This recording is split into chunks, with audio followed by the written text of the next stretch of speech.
Me llamo Marx Arriaga Navarro, soy doctor en Filología Hispánica por la Universidad Complutense en Madrid, maestro en Teoría Literaria, licenciado en Letras Hispánicas, ambos por la UAM Iztapalapa, miembro del Sistema Nacional de Investigadores, director general de Materiales Educativos y exdirector de Bibliotecas Públicas a nivel federal. En este caso, esta capacitación, y aquí también a todos los que se estén incorporando poco a poco, esta capacitación se está grabando y si en algún momento quieren repetirla, verla de nuevo, pues estará ahí en la página de YouTube de la Dirección General de Materiales Educativos para que puedan consultarla. Como les digo, este curso lo diseñé yo, tiene una duración de 2 horas. Los conocimientos previos que se requieren son técnicas de investigación básicas, cuestiones de lectura y redacción avanzadas, en especial de textos científicos y de pedagógicos, nociones básicas de materialismo histórico, formalismo ruso y estructuralismo. Ahora explico un poco más. Solo cuestiones básicas, es decir, de las posturas teóricas que se plantearon desde la sociología, la filosofía, la psicología, la pedagogía a mediados del siglo XX. El perfil de ingreso que se solicita, ya sea normalista, investigador universitario, becario CONACYT, miembro del Consejo Técnico Educativo, de algún consejo técnico, de alguna mesa técnica, maestro o directivo de educación pública o privada, bibliotecario de todo el Sistema Nacional de Bibliotecas, maestros jubilados, cronistas y población en general que considera el libro de texto gratuito como un beneficio incalculable, como una inversión al futuro de nuestro país. Así como ven, es un perfil de ingreso amplio. Lo que se está buscando es que tengan la motivación de aprender, de repasar conceptos básicos sobre cómo se diseña material educativo, cuál es su función social de esos materiales, cuál es su función pedagógica y cuáles son los diferentes enfoques que se pueden tener para ese diseño.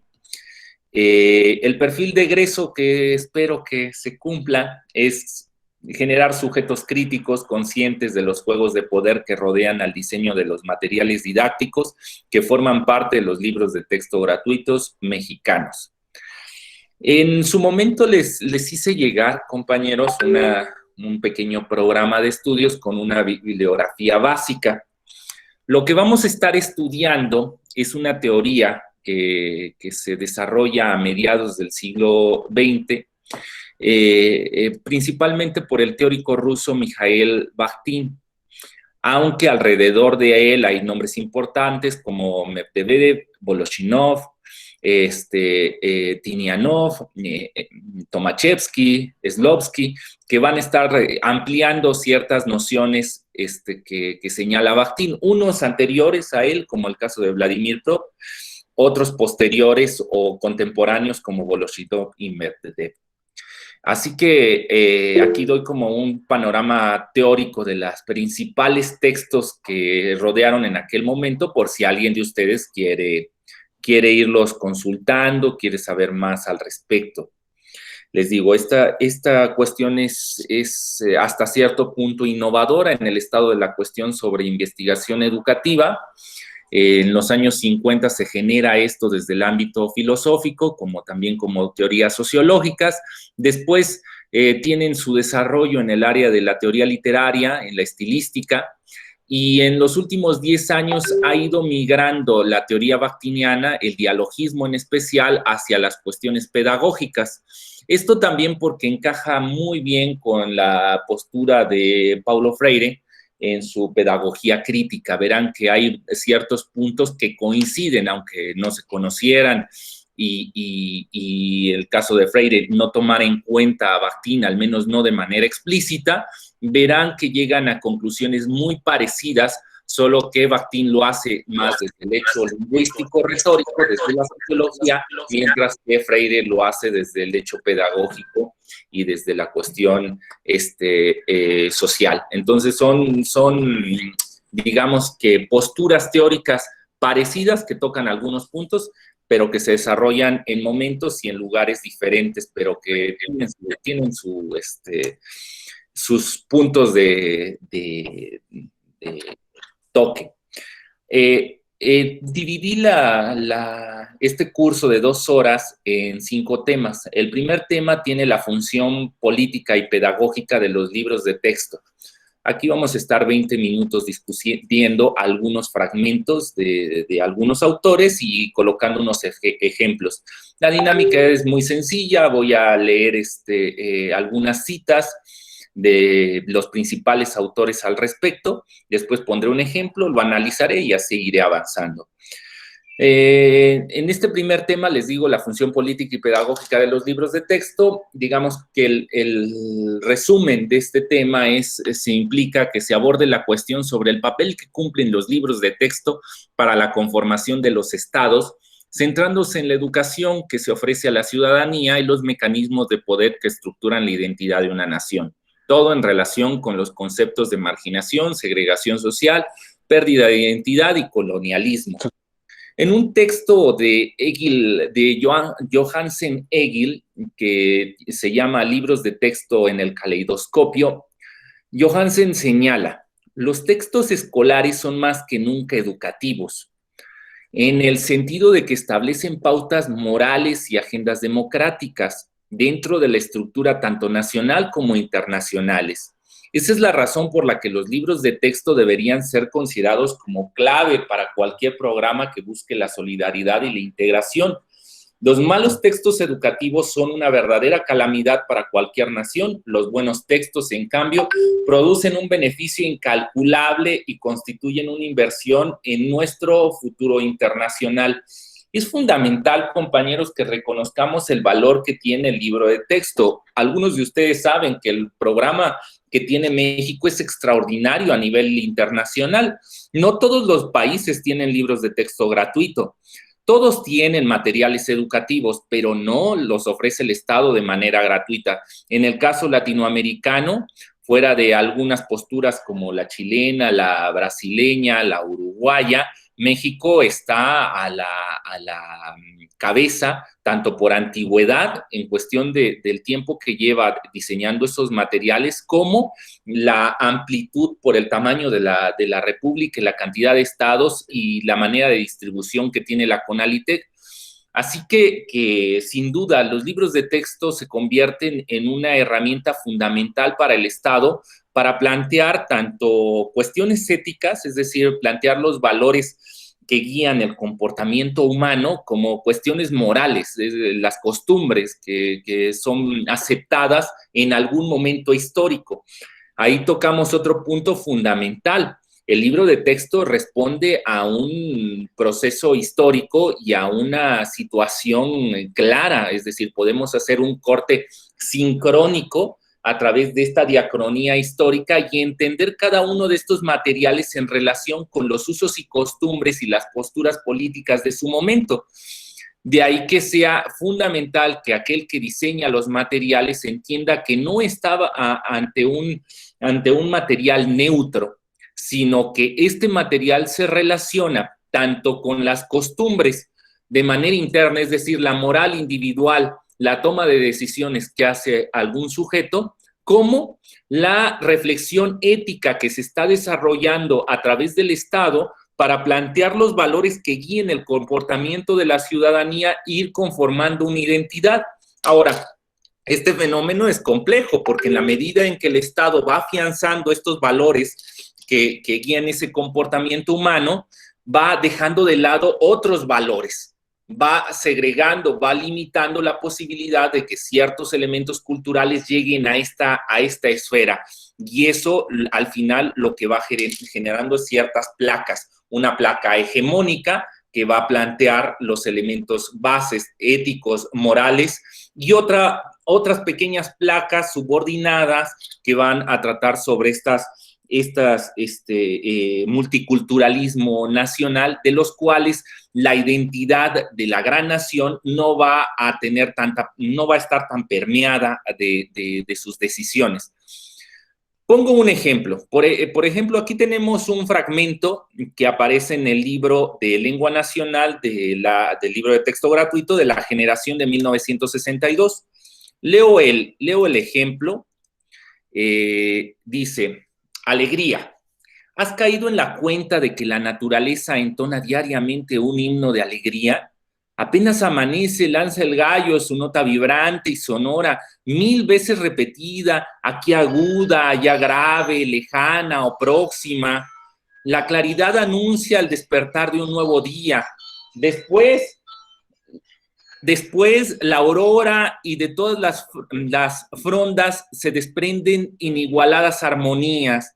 Celebran los pájaros el gozoso milagro de la vida, y el oro del sol no es otra cosa que inmenso derroche de radiante alegría. Qué espléndida lección es esta que tú debes aprender desde ahora, porque tú mismo te habrás percatado ya de que se avecina para ti un maravilloso despertar, la adolescencia.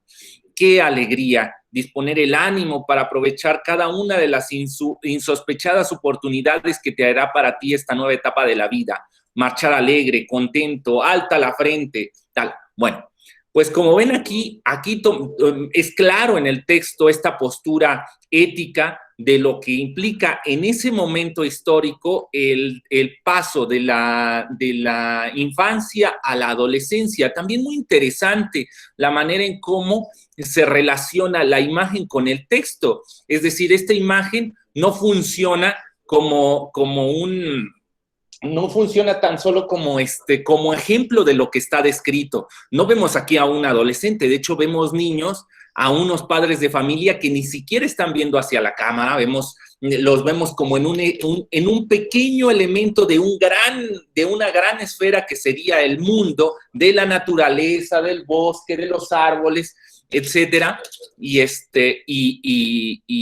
les digo, volvemos a lo que planteaba Johansen. Aquí notamos cómo el libro de texto toma una postura ética acerca de una agenda democrática que en ese momento planteada en estos primeros años del libro de texto, donde era importante la cuestión de la conformación de la identidad del mexicano a través de un concepto de patria y familia. Vamos a otro fragmento. En este caso de Apple y de Smith, en un texto que se llama The Politics of the Textbook. Ahí viene saqué esta pequeña cita. Dice, en tal sentido, los libros de texto contienen una carga política, social y cultural que, como parte de un currículum, les permite participar en lo que la propia sociedad reconoce como legítimo y verdadero. Además, ayudan a establecer los cánones de lo verdadero y también a recrear un mayor punto de referencia respecto a lo que realmente son el conocimiento, la cultura, las creencias y la moralidad.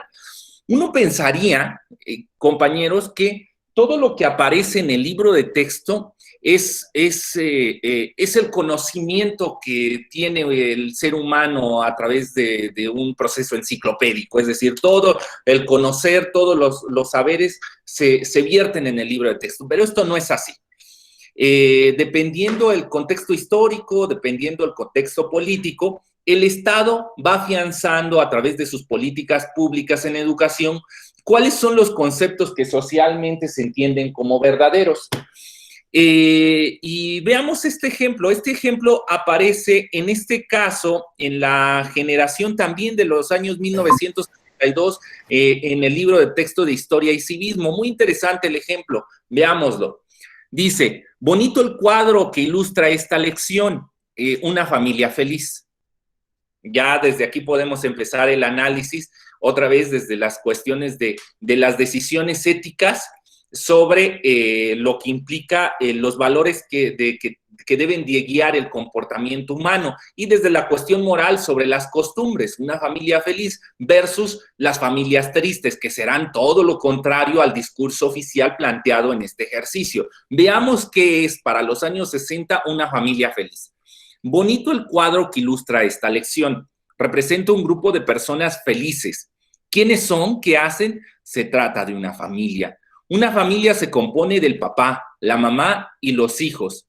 El día del matrimonio, es decir, cuando nuestros padres se casaron, empezó a formarse nuestra familia.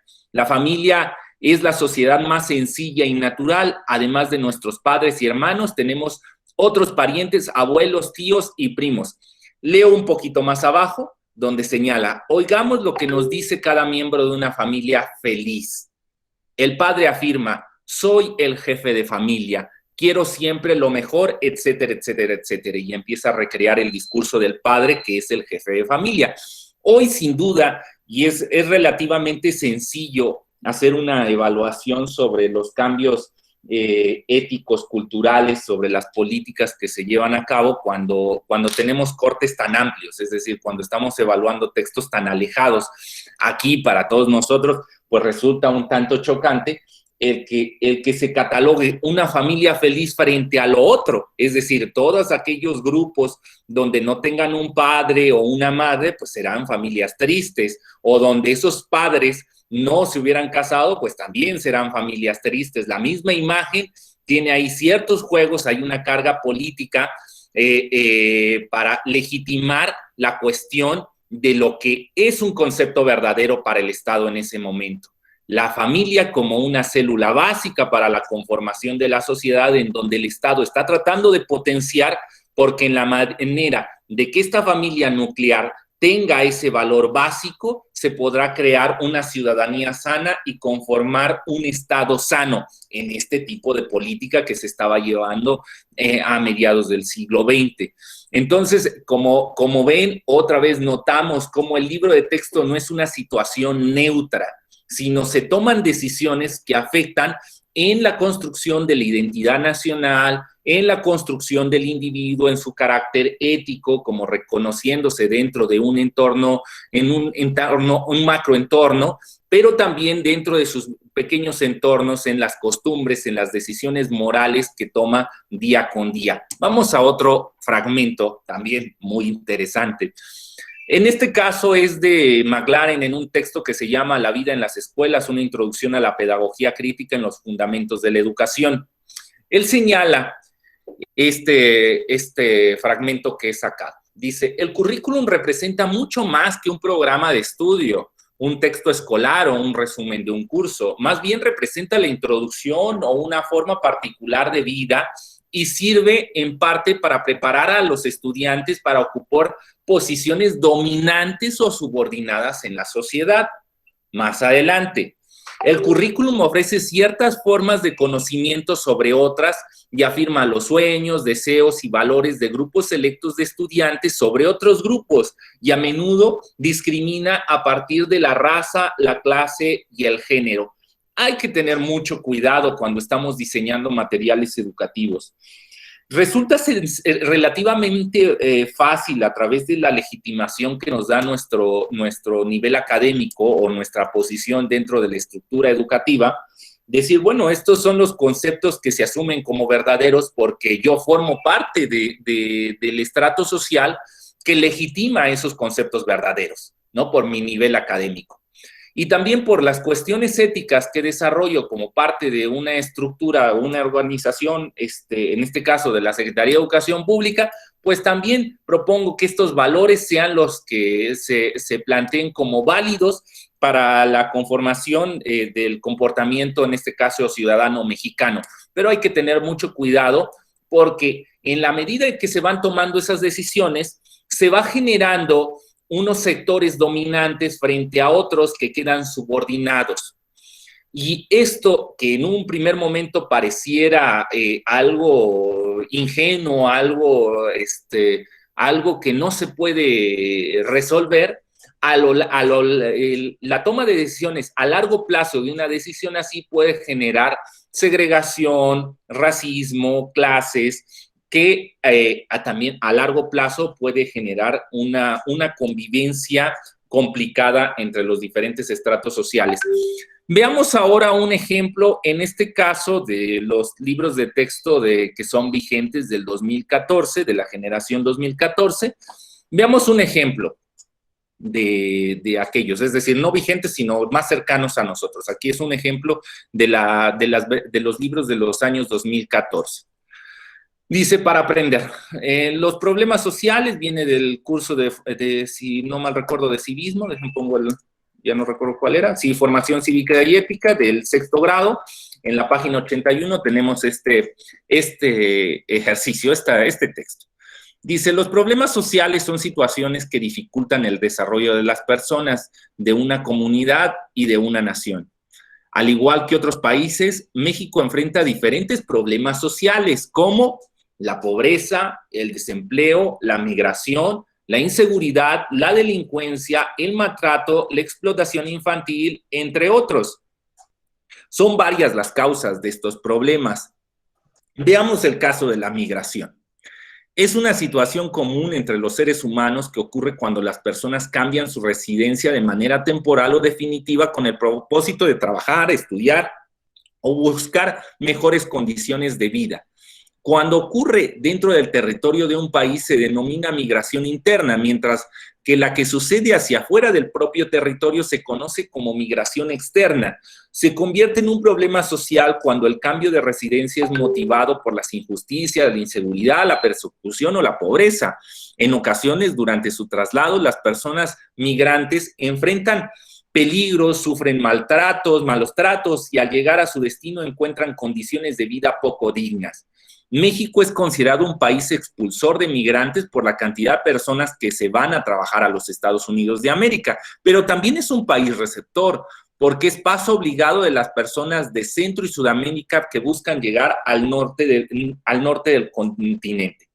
No sé si para ustedes sea evidente, pero al menos para mí sí noto cómo el texto se estructura con base en esta doble relación de dominantes y subordinados, y que el autor del texto forma parte de una élite de la cual ve a los otros, es decir, a los pobres, a los desempleados, a la migración, a la inseguridad, a la delincuencia, al maltrato, a la explotación infantil, a todos estos sectores, los ve como los otros, como sujetos subordinados, tanto así que llega a plantear a todas estas personas que se encuentran en esta situación de vida que sin duda no ha sido una toma de decisión por parte de ellos, sino que tiene que ver con un determinismo, es decir, que ya sea por su condición racial, su condición de género, su condición social, económica, les ha tocado estar ahí, pues bueno, ve hacia esos otros como un problema social. Y desde ahí empieza un análisis y termina tanto así con una justificación desde el México elevado que ve cómo estos grupos que han tenido que migrar o ya sea hacia Estados Unidos o que han migrado de otros países hacia México, pues bueno, forman parte de esos otros a los cuales hay que proteger bajo una cuestión paternalista, hay que entender, hay que estudiar para tratar de resolver los problemas. Este es acerca de lo que se refiere en McLaren, en este caso, de cómo los textos, el currículum, va preparando al individuo para formar parte de alguna de las dos posiciones, ya sea una posición subordinada o una posición dominante. Y desde la misma manera en cómo se relata el discurso, la toma de decisiones, sin duda, y aquí tomamos en cuenta también el determinismo del que lo hace, de una manera muy complicada, o sea, sería muy difícil que una persona que se encuentra dentro de alguna de estos fenómenos, como la migración o la pobreza, va a lograr llegar a diseñar material didáctico. Es decir, es probable que el sujeto que está redactando esto no forma parte de ninguno de estos estratos sociales. De ahí que habla desde su posición dominante de lo que ve como los otros. Pero también esa falta de sensibilidad hacia los otros, ese cierre del discurso genera que en lugar que la brecha que hay entre este sujeto que analiza de manera objetiva y describe lo que le suceden a los otros y lo que está aquí, los otros que viven estos problemas, pues tengan una interacción. ¿Qué sucede con estos textos? Pues dependiendo también en la situación en la que te posiciones como lector, ya no como autor, sino ahora como alumno. Si eres un alumno que te encuentras del lado o estás cercano a la posición donde se encuentra el autor, pues verás el texto descriptivo alejado como una cuestión de ver cómo se suceden las dinámicas sociales en el país. Pero en cambio, es decir, no te sentirás violentado, pero si formas parte del otro sector, donde estás dentro de alguno de estos estratos descritos, pues entonces verás cómo se te está segregando, cómo todo lo que tú eres se convierte hasta cierto punto en un problema social. Veamos otro ejemplo de esta situación. En este caso, el texto proviene de Celis García Zaida, de Democracia, con el libro Democracia y Educación Ciudadana en México, los libros de texto gratuitos, que es una tesis defendida en la Universidad de Barcelona en el año de 2018. Ella dice, Zaida, perdón, dice, en consecuencia, desde la pedagogía crítica se argumenta que son instrumentos de poder con una carga ideológica y visiones hegemónicas determinadas, hablando del libro de texto. De este modo, es preciso recordar que en el ámbito escolar las prácticas discursivas se encuentran determinadas por mecanismos de poder que regulan y controlan lo que puede y lo que no puede ser dicho. Esto es, la forma en que se construyen los discursos está vinculada con el uso o abuso del poder y con la producción y reproducción de las estructuras sociales. Se trata de lo que Bourdieu denominó la reproducción social de las relaciones de poder, en tanto formas que producen y reproducen las estructuras sociales, cuya influencia en la escuela, el currículum y los libros de texto no se puede obviar y dejar de lado, sin duda, las palabras de Zaida. Voy a poner un ejemplo de cómo se da esta manipulación, de cómo se dan estos mecanismos de poder que regulan el control de lo que puede y de lo que no puede ser dicho, de aquello que hasta cierto punto se convierte en un discurso verdadero y otro que no lo es. Ahora entraremos en la reflexión sobre los límites de la verdad, que implicará la reflexión entre el yo y el otro, es decir, las cuestiones de otredad. Ya lo veremos, que son cuestiones básicas para entender el dialogismo. Recuerden que la meta es eso, reflexionar cómo podemos cambiar de el armado de libros de textos monológicos, donde se ve una visión cerrada del mundo, una sola verdad, frente a un texto dialógico que permite la interacción de las voces y de las diferentes maneras de entender el mundo. Bueno, regresemos aquí a este punto de cómo se da la construcción de la verdad. Dice el texto, en este caso es de Ciencias Sociales del 6º grado, que si no mal recuerdo, estos forman parte de la generación de los años 80, de 1982, estos libros. Dice, los Estados Unidos ayudan a Inglaterra. Los Estados Unidos no entraron en la guerra durante los primeros años, pero tuvieron un papel decisivo, porque su industria era la más importante del mundo, tenía enormes recursos propios y controlaban las materias primas latinoamericanas. Desde el principio de la guerra, el presidente Franklin Roosevelt se dio cuenta de que los Estados Unidos tendrían que participar. Suponía que su posesión en el Pacífico estaba amenazada por las ambiciones japonesas y además eran aliados de la Gran Bretaña. Por tanto, el país se preparó para la guerra y se produjeron miles de aviones, tanques, ametralladoras y barcos acorazados. La URSS y los Estados Unidos entran en la guerra. Hitler, a pesar de su trato de amistad con la URSS, la atacó en julio de 1941. En un principio, la invasión alemana fue un éxito, pero la resistencia del pueblo soviético, el enorme territorio y la ayuda de los Estados Unidos cambiaron la situación un año después. En julio de 1941, el presidente norteamericano y el primer ministro inglés, Winston Churchill, se reunieron en un barco y firmaron la Carta del Atlántico. Este documento decía que no debía haber ningún cambio territorial en contra del deseo de los pueblos, que debían respetarse la soberanía y la igualdad de oportunidad económica, que la fuerza era un recurso ilegítimo y que era necesario el desarme de las naciones agresoras. Muchos países aliados firmaron la Carta del Atlántico, que más tarde sería base para formar la Organización de las Naciones Unidas. Los Estados Unidos vieron que Japón era un peligro para las islas que poseían el Pacífico y ya no le vendieron chatarra ni petróleo. En diciembre de 1941, los japoneses atacaron Pearl Harbor, un puerto de la isla hawaiana, y obligaron a los Estados Unidos a entrar en guerra. Bueno, como ven, aquí poco a poco la voz del autor va planteando lo que para ese momento el Estado, en ese momento histórico, pues plantea como un hecho verdadero y que, bueno, que vivimos hasta la fecha, ¿no? Es decir, esta visión donde el gobierno americano llega a salvar al mundo occidental de las atrocidades, dejando a un lado pues, el trabajo que había previo por tanto la Gran Bretaña, Francia, la Unión Soviética. Entonces vamos viendo cómo en el texto se va afianzando una verdad. La verdad que en ese momento se quiere implantar en la memoria histórica de lo que conviene en ese momento entender como conocimiento verdadero. Bueno, vamos ahora al tema 2. Avancemos en esta charla. El tema 2 que trata sobre monologismo, dialogismo y polifonía del discurso. ¿Qué intento hacer aquí? Pues el resumen es que la estructura de un discurso puede abordarse desde una postura clásica, según las normas de la retórica y la gramática, o puede entenderse desde una evaluación social, como el resultado de la evolución de los medios de producción. Esta segunda postura asume que hay dos sujetos prototipos.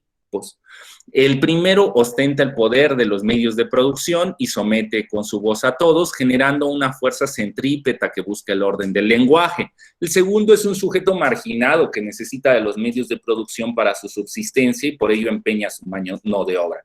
Su voz se ve sometida por el primero, pero a toda costa intenta sobrevivir con base en una fuerza centrífuga que desborda los límites y lleva al lenguaje a lugares extraordinarios. Ejemplos de ello es el caló, las germanías o lo que conocemos como el albur. Este segundo bloque tiene como meta evaluar las relaciones que se dan entre las fuerzas centrífugas y centrípetas del lenguaje y cómo se resuelven en un plano textual como discurso monológicos, dialógicos o polifónicos. Bien, podemos entender el desarrollo de un material desde dos posturas. Inicio por ahí. Una postura retórica clásica, donde utilizamos el lenguaje para convencer y utilizamos la lingüística y sus áreas para hacer su análisis a través de las categorías. Ahora pongo un ejemplo. O lo podemos entender sobre la cuestión del dialogismo y la translingüística, como que esos discursos están relacionados con una posición dentro de un entorno social. Explico la primera parte, la cuestión lingüística y la retórica. Cuando uno dice una frase como una oración como la casa es roja, no importa el sujeto que lo diga. O sea, puede ser un sujeto que lo dice dentro de la familia, mi casa es roja, la casa es roja. Puede ser que alguien lo diga en medio de un meeting o puede que lo diga un profesor en clase. En todos los casos, en todos, casa a nivel morfosintáctico va a funcionar como a nivel morfológico como un sustantivo y a nivel sintáctico como un núcleo del sujeto. Sin importar en qué lugar, en qué momento histórico se esté diciendo esta oración, siempre a nivel de análisis lingüístico, la relación que tendrá a través de las categorías será que esa palabra funciona como un núcleo del sujeto y es un sustantivo. Ahora, ¿qué analiza la translingüística? Dirá, en lugar de que hay un discurso donde tenemos un cuadro de la comunicación, donde hay un emisor que trata de plantear un mensaje hacia un receptor y el receptor se convierte en un banco, en un repositorio del conocimiento, asimila la información que le está dando ese emisor. Lo que va a decir la translingüística es, dice, en este cuadro de la comunicación hay un regreso. Es decir, siempre que un emisor habla, el receptor no está recibiendo exclusivamente, sino está participando del diálogo con las voces, con las entonaciones, con su experiencia. Es decir, pongo un ejemplo. Cuando yo digo, ahora no lo puedo porque no los veo a la cara, pero cuando estoy en clase y digo, la casa es roja, yo estoy frente a un público, frente a unos receptores y veo que en sus gestos, en sus miradas, mi discurso está impactándolos y entonces modifico y ya sea por un pequeño tono,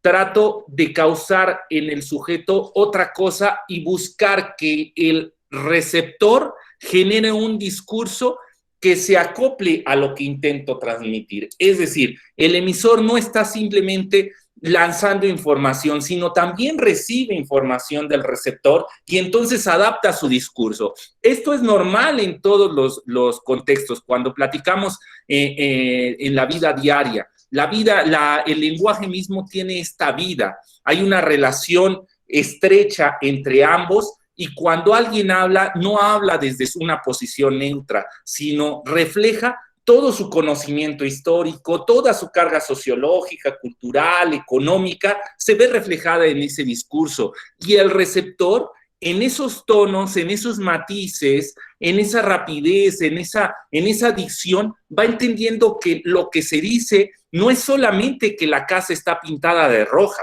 sino que atrás de esos tonos él entiende que el sujeto es hombre, que el sujeto forma parte de esta estructura social, que tal vez tiene estos problemas económicos, que proviene de estos problemas culturales o que tiene esta situación cultural, etcétera.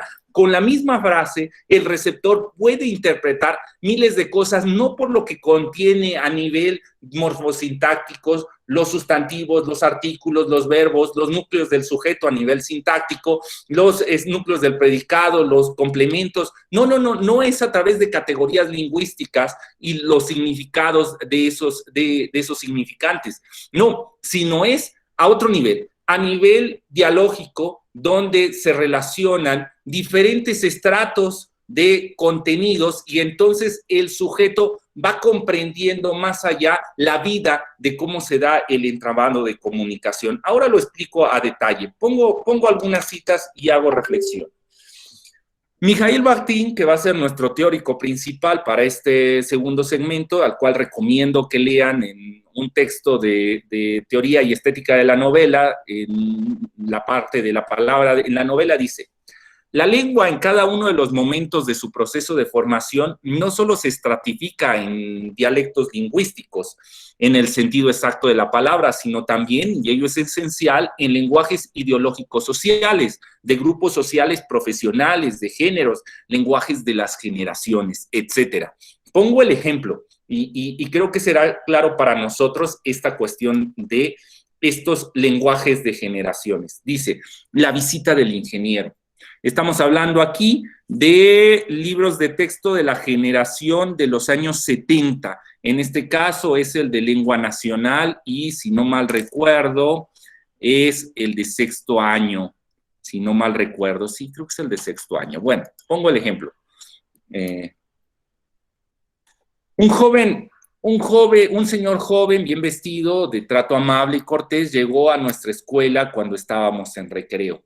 Al entrar nos saludó sonrientes, acarició la cabecita de los pequeñines que le salieron al paso y pidió a uno de los mayores que avisara al señor director.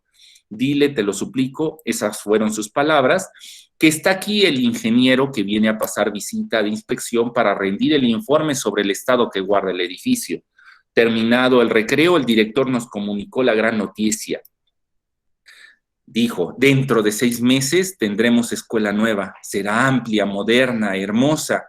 La alegría que nos invadió, los chicos de los primeros años gritaron de gusto, los medianos aplaudían. Estrenaremos escuela, se oía repetir. Pero si las palabras del director expresaban satisfacción y confianza, sus miradas no dejaban de fijarse largamente en los muros cuarteados y en las ventanas que el terremoto había despojado hasta del último cristal. Quería acariciarlos. Los grababa una vez más en su memoria. Cuando cayó en cuenta de que lo observábamos, no pudo ocultar su emoción. En el brillo de los ojos se le echó de ver lo que de seguro estaba sintiendo, un dolor profundo, reprimidos impulsos de protestar por la necesidad de que derribaran su vieja escuela. Bueno, aquí notamos justamente estos niveles que habla Bakhtin sobre los lenguajes de las generaciones. Por un lado, un ingeniero, por otro lado, niños, por otro lado, el profesor. Y entonces vamos viendo que lo que se dice en este caso, en el discurso, y pensando esto ya recreándolo, no voy a hablar ahorita de la cuestión textual, más adelante hablaré sobre ella, sino a través de recrear esto como si fuera una escena de la vida. ¿Cómo? Cada uno desde posiciones diferentes manda ciertos mensajes, pero esos mensajes no solo se completan con lo que significan las palabras, sino también con las acciones, las entonaciones, la manera de enfrentar al mundo, y entonces el sujeto, que en teoría es un receptor pasivo, no lo es, porque los niños, por más que ingenuos que sean, cuando llega un sujeto como este ingeniero desde esta postura y plantea esta situación, entonces ellos reconocen que aquello va a suceder, que la escuela va a cambiar. Y no tuvo en ningún momento que asegurar ni ponerles un acta diciendo sí, se va a remodelar esta escuela, se va a construir de nuevo. El director, sin tener que decirles en el discurso de que me siento triste porque aquí he trabajado toda mi vida, van a derrumbar esta escuela, aquí vi pasar tantos grupos, etcétera, etcétera, los niños, al ver la manera en cómo da sus respuestas, las entonaciones, entienden que atrás de ella hay una postura, una tristeza, una melancolía sobre la pérdida que está teniendo este director, ¿no? Entonces, esto es a lo que se está refiriendo Bakhtin. La palabra no solamente tiene elementos lingüísticos básicos y puede describirse a través de esas categorías, sino también tiene una vida que forma parte de este dialogismo en el que puede tener o no, ya lo veremos más adelante, porque también existe este discurso monológico que erradica la cuestión del diálogo, que somete, que es autoritario y que dice esto es un hecho verdadero. En un texto posterior, en este caso de Dialogic Imagination, Bakhtin señala, un lenguaje unitario común es un sistema de normas lingüísticas, pero estas normas no constituyen un imperativo abstracto, se trata más bien de las fuerzas generadoras de la vida lingüística, fuerzas que luchan por sobreponerse a la heteroglosia del lenguaje, fuerzas que unifican y centralizan el pensamiento ideológico verbal y crean así, dentro de un lenguaje nacional heteróglota, el núcleo lingüístico firme y estable de un lenguaje literario oficialmente reconocido, o bien defienden un lenguaje ya formado de la presión siempre creciente de la heteroglosia. Importante la noción de lenguaje nacional heteroglota. ¿A qué se refiere Bakhtin? Si bien cada uno de nosotros, por nuestros diferentes contextos históricos, vamos cargando una conciencia que se refleja a través de nuestros diálogos, no todos podemos hablar. Siempre hay ciertos discursos, ciertas voces que someten a los otros. Pongo un ejemplo claro. Cuando la Real Academia de la Lengua Española señala que solo cuando funciona como adverbio ya no debe de ser acentuado y todos los solos de soledad que plantean una adjetivación y los solos adverbiales deben de ir sin acento, todos, que no hay ningún problema, y plantea una reforma a nivel ortográfico, ahí vemos cómo la postura superior, la postura de un lenguaje literario oficialmente reconocido, somete a todos los lenguajes nacionales heteroglotas que pudieran existir. Entonces vemos cómo hay un lenguaje oficial que diseñan unos cuantos para someter la vida, esta heteroglosia que hay en la base. Dirían, ¿qué sucediera si estos discursos periféricos superaran su situación marginada, su situación de sometimiento, y pudieran avanzar y no estuvieran limitados por un lenguaje oficialmente reconocido? Bueno, según la cuestión oficialista, según el discurso autoritario, pues dirían, nos iríamos al caos, esto sería una cuestión anárquica. Por eso ellos, desde la cuestión de legitimación desde su posición, asumen que debe de haber un lenguaje oficial reconocido que someta a todos esos discursos. Veamos el ejemplo para ver si pueden comprender lo que trato de decir. En este caso viene igual de los textos de la generación de los años 70, del 72, y es en este caso del libro de Lengua Nacional. Dice: hay palabras al parecer insignificantes, de hondo sentido. Una de ellas es esta: presente. Presente Contesta a diario cada niño cuando el maestro pasa lista al comienzo de las labores. Presente, dice el soldado que responde al llamado de sus superiores. Presente, viene a decir con la estridencia de su ruido las sirenas que anuncian el paso de los bomberos o de las ambulancias. Mas, ¿qué significa este vocablo tantas veces repetido? Presente quiere decir estar despierto, atento, pronto para ejecutar el acto que la ocasión reclama. Quiere decir hallarse preparado para cumplir la tarea que a cada cual le corresponde. Presente está en la escuela el niño que, interesado por aprender, atiende a la voz y a las indicaciones del maestro. No está presente, en cambio, aquel que con indolencia y apatía ocupa un lugar en la sala de clases mientras su mente vaga distraída. De ahí, niño mexicano, que te digo yo, la vida es una voz constante que a cada momento te exige decir presente. Y lo mismo para las grandes cosas de suma importancia o perfección que para las más humildes menesteres que se te hayan encomendado. Permanece pues en guardia y exclama presente cada vez que con razón y fundamento se te requiere. Bueno, creo que es claro para todos cómo notamos este lenguaje literario oficialmente reconocido. Este tipo de discursos lo vamos a titular discursos monológicos. Es cuando hay una voz oficial, un lenguaje autoritario, unitario sin duda, que tan unitario que plantea lo que es el significado de la palabra presente. Bueno, pues este lenguaje literario oficial somete a todos los pensamientos ideológicos verbales que conforman este lenguaje nacional heteróglota. Esta heteroglosia del lenguaje se somete ante las fuerzas centrípetas del lenguaje oficialista. De ahí tendremos dos tipos de fuerza en esta cuestión monológica y dialógica. Una fuerza centrípeta que hace que todo vaya hacia el centro, que se unifique, que se consolide. Este será el discurso monológico, y habrá fuerzas centrífugas que tratan de subvertir ese orden, llevar hacia los límites exteriores, hacia el lenguaje, y tratar que desde esa marginación se encuentren otras posibilidades de comunicación. Ahora hablo un poco más de estas fuerzas.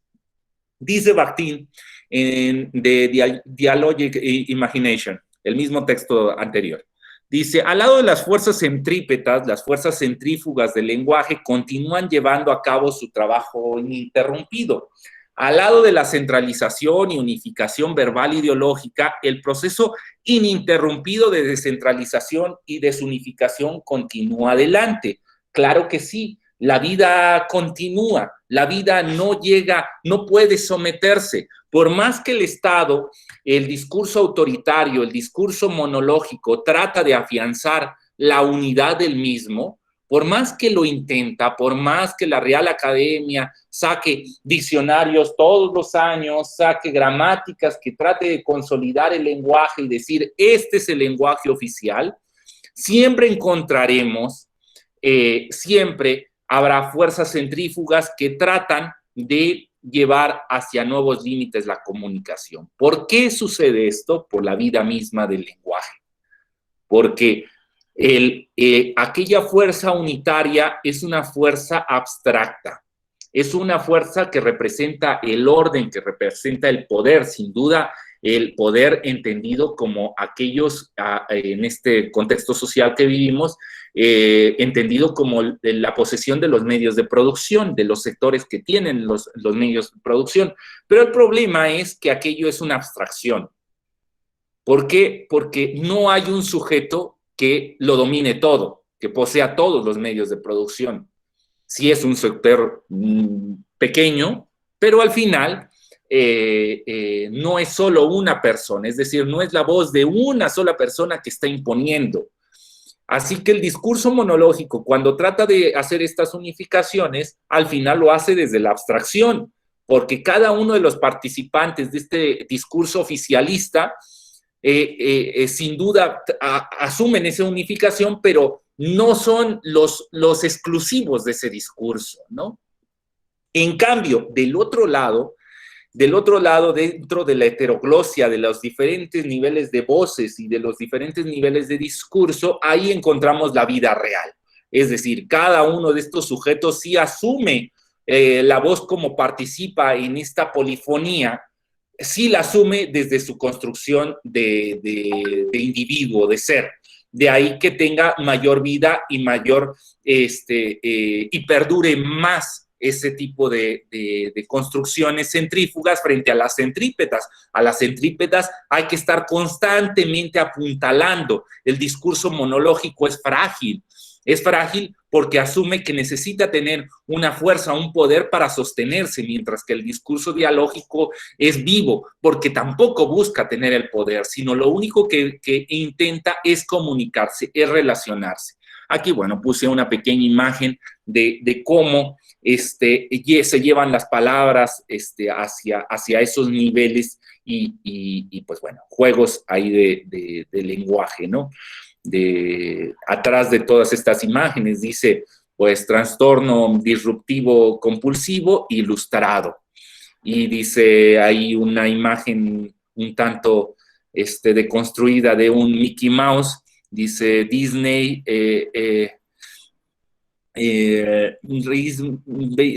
Disney me controla, ya maten a Disney, ¿no? Entonces es lo que está diciendo ahí este Mickey Mouse. Bueno, leo otro fragmento, también de Dialogic Imagination.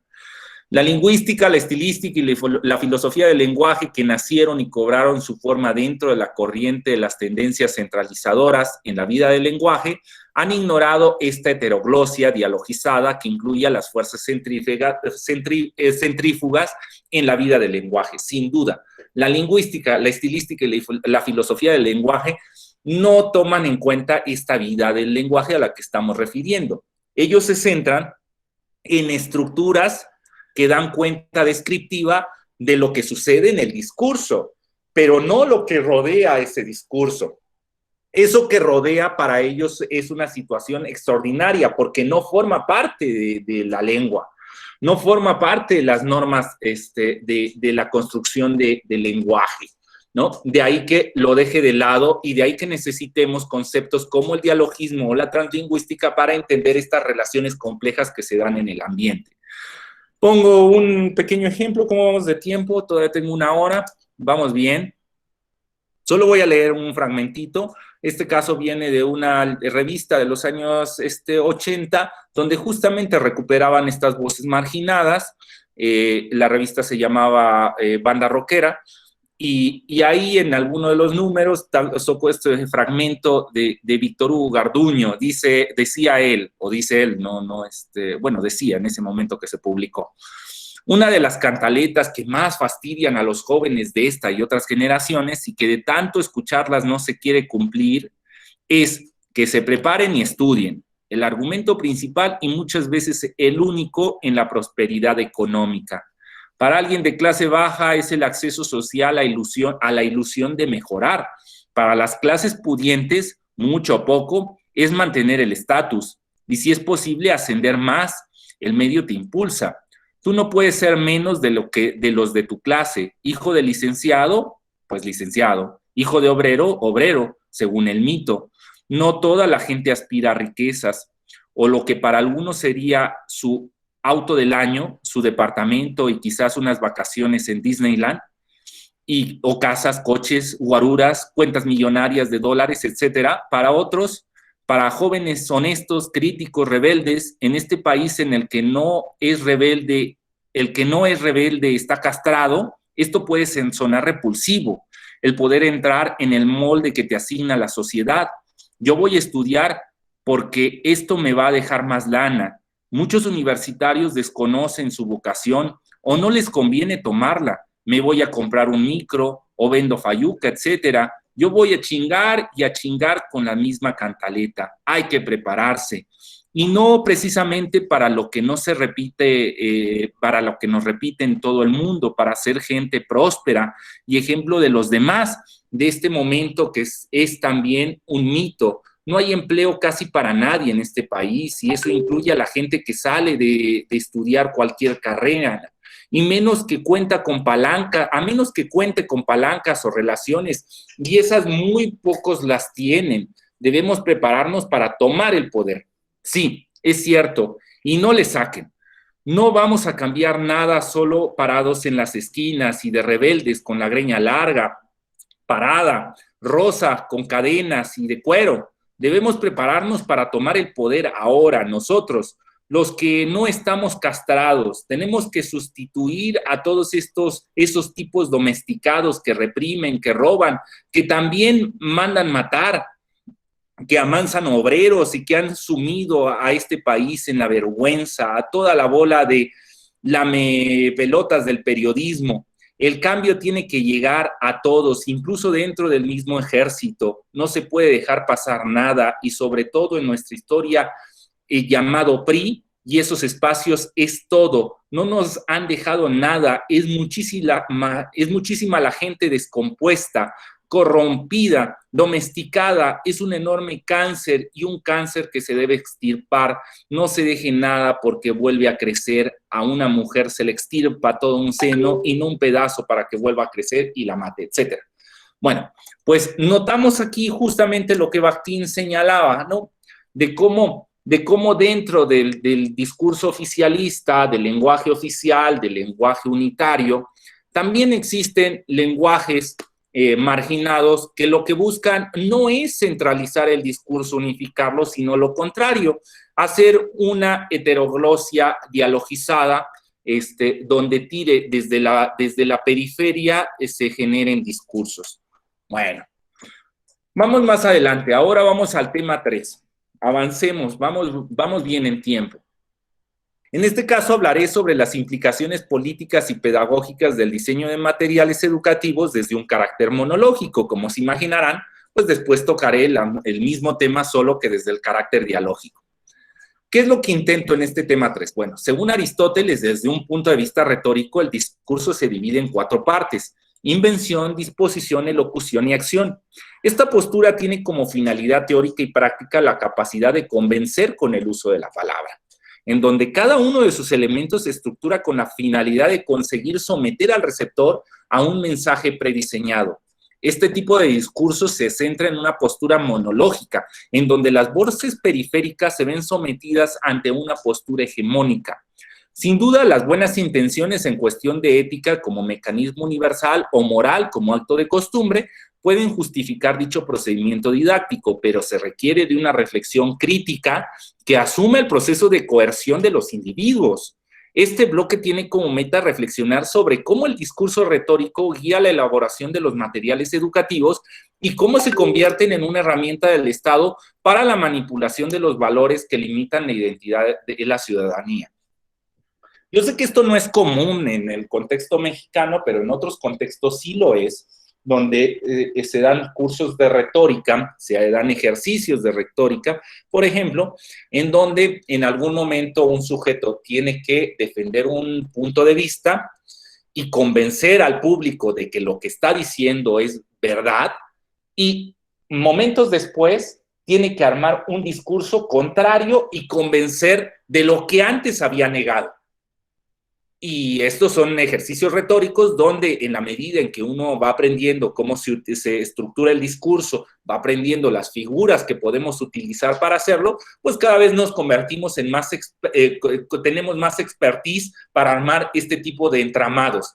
Pero ahora, el que un sujeto tenga las herramientas posibles para hacer que un discurso sea verdadero y sea reconocido, es decir, convencer a un público de que lo que se está diciendo es verdadero, eso implica una toma de conciencia de lo que implica esa herramienta.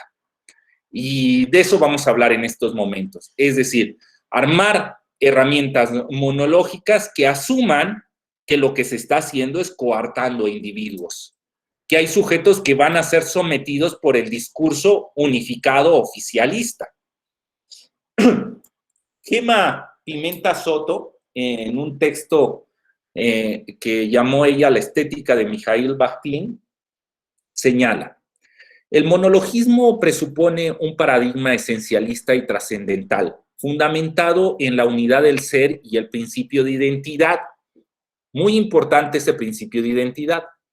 Parte de un axioma básico, la de la existencia de un mundo verdadero, hogar de las ideas y fundamento de las categorías, y de tres principios fundamentales: identidad, el primero, el ser es idéntico a sí mismo, no contradicción, el ser es decir, el ejemplo es, el ser es y no puede no ser, el no ser no es y por lo tanto, pues no puede ser. Es decir, el ser es, no puede haber contradicciones, no puede no ser. Y tercero, el excluso, o se es o no se es, pero no se puede ser y no ser al mismo tiempo. El primer axioma afirma la existencia del ser verdadero y al afirmarla la impone. Los tres principios fundamentales niegan la posibilidad de existencia, al menos de existencia verdadera, de lo contradictorio. Sin duda, en esto se basa el monologismo, en la construcción de un mundo verdadero, un discurso autoritario que se asume desde esta cuestión de identidad. El ser es, el discurso es este, y es porque es a sí mismo, se reconoce como ser. No puede tener una doble función de ser y no ser, de ser verdadero y falso al mismo tiempo. Si se es verdadero en cualquier momento y en cualquier lugar. Este tipo de asimilaciones son complejas, porque entonces se va generando un discurso unificado, unilateral, que va segregando. Pongo un ejemplo.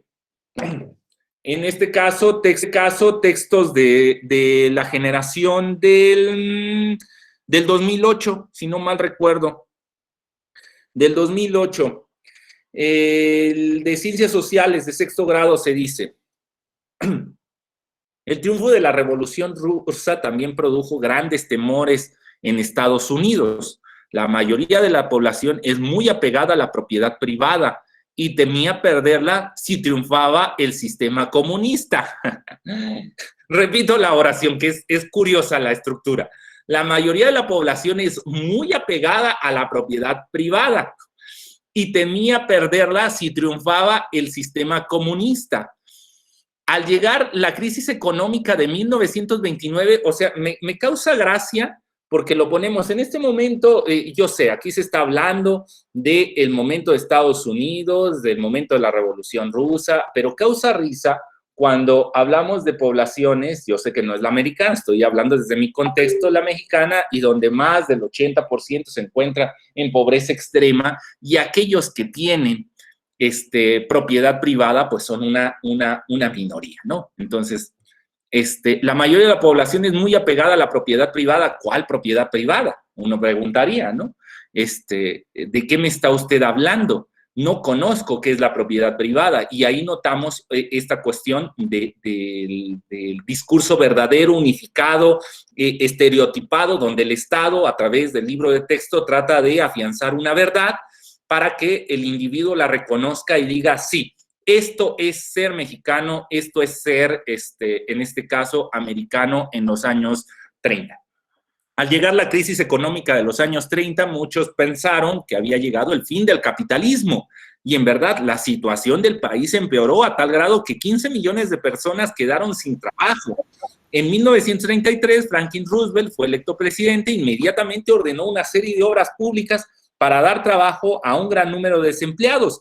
El gobierno compró gran parte de los productos agrícolas que habían bajado de precio debido a la falta de mercado y se entre la gente hambrienta de las ciudades, etcétera, etcétera. No voy a leerlo todo, ¿no?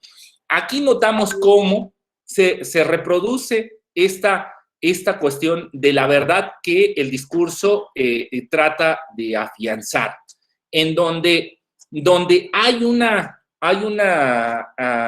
se fundamenta a través de una identidad, sobre una no contradicción y sobre cómo no puede haber un discurso marginado dentro de esto. O sea, solamente es uno.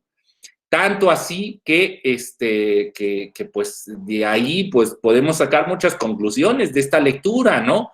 Como lo que implica ser ciudadano, lo que implica el asumir que el capitalismo pues es es un sistema económico viable, amistoso, en donde hay un Estado paternalista que siempre cuidará de nosotros y hasta en los peores momentos, cuando entre en crisis el sistema económico, estará ahí para sacarnos adelante. Sigo con la reflexión. Ahora con otro fragmento muy interesante. En este caso de Gema Pimienta Soto, en un texto titulado La estética de Mikhail Bakhtin. Dice ella: considerar la existencia de una verdad última implica negar la legitimidad de todo lo que no es esa verdad. Dado que todo lo que no es verdad no es verdadero, lo que equivale a decir que sencillamente no es. En otras palabras, la verdad es única y todo lo que no se identifica con ella es necesariamente falso. Basta entonces con una sola conciencia, la verdadera, pues en la multiplicidad reside el error. Así es como el ser se identifica con el uno y lo verdadero. La auténtica esencia de cada hombre está en aquello que los identifica a unos con otros y en aquello que los distingue entre el error, la copia bastarda, el accidente. Bajo este punto de vista, el diálogo es imposible. O, en el mejor de los casos, posible, pero no va a ser verdadero. La comunicación entre conciencias es en cualquier caso unidireccional, de la conciencia que sabe, la verdadera, a las que no saben, las falsas. Y ahí empieza esta cuestión de las implicaciones políticas y pedagógicas de asumir esto desde la cuestión monológica cerrada a una verdad. Es relativamente sencillo y según la situación en la que nos encontremos, tener estos discursos autoritarios y afianzarlos desde el sometimiento de los otros, pero eso tiene implicaciones de carácter tanto ético como moral, porque al final estamos tratando de encontrar los valores que guían el comportamiento humano, y si desde esos valores estamos asumiendo que la cuestión del sometimiento es una cuestión básica, pues vamos por mal camino. Veamos cómo en este ejemplo, en este caso de la generación del 2014, libros relativamente vigentes, o sea, cercanos a nosotros, contemporáneos, se plantea la cuestión. Creo que esto es del libro de historia de quinto grado. Bien, dice: temas para analizar y reflexionar. La influencia extranjera en la moda y el deporte. Dice el fragmento: durante el Porfiriato, la cultura y el arte de México recibieron la influencia de otros países. La mayoría de las comunidades extranjeras establecidas en el país, española, alemana, francesa, inglesa y estadounidense, aportaron alguna de sus costumbres, modas, conocimientos técnicos, labores culinarias y creencias religiosas que adoptaron principalmente los empresarios y los grupos adinerados. Las familias de la aristocracia mexicana acostumbraban mandar a sus hijos a estudiar al extranjero, quienes en su mayoría regresaban como médicos, abogados, escritores o pintores y traían nuevos conocimientos, modas e influencias artísticas.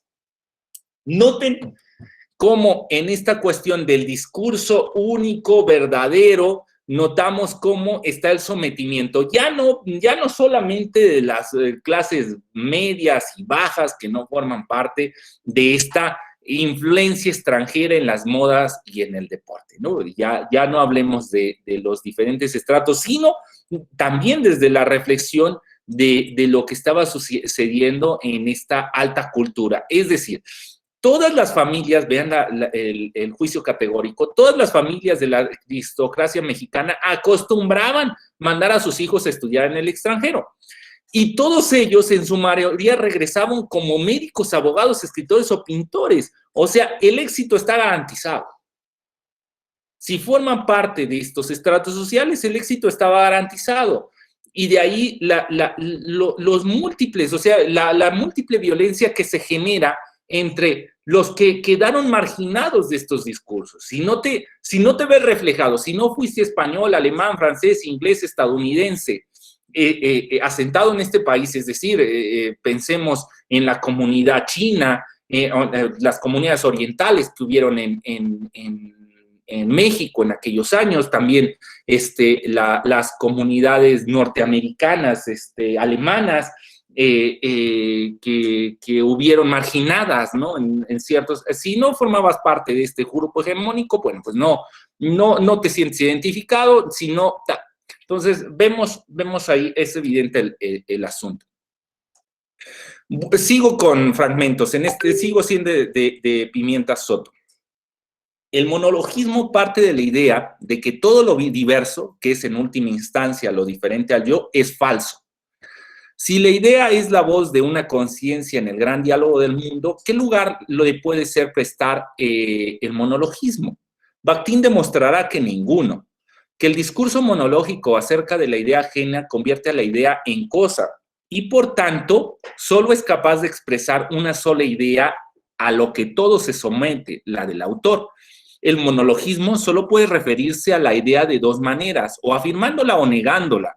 La negación puede manifestarse explícitamente, el autor polemiza con ella abiertamente, o bien puede sencillamente ignorarlas, obviarlas, convertirlas en un mero rasgo accidental del carácter de una persona, de un personaje. La voz del autor en el monologismo es la última instancia de sentido a la que se somete el resto de voces. La voz de la idea ajena es entonces una voz subordinada, un segundo orden, cuyo sentido cabe interpretar solo a la voz a la luz de la voz autoritaria. Interesante el punto. Pareciera que es casi imposible salirse de este monologismo.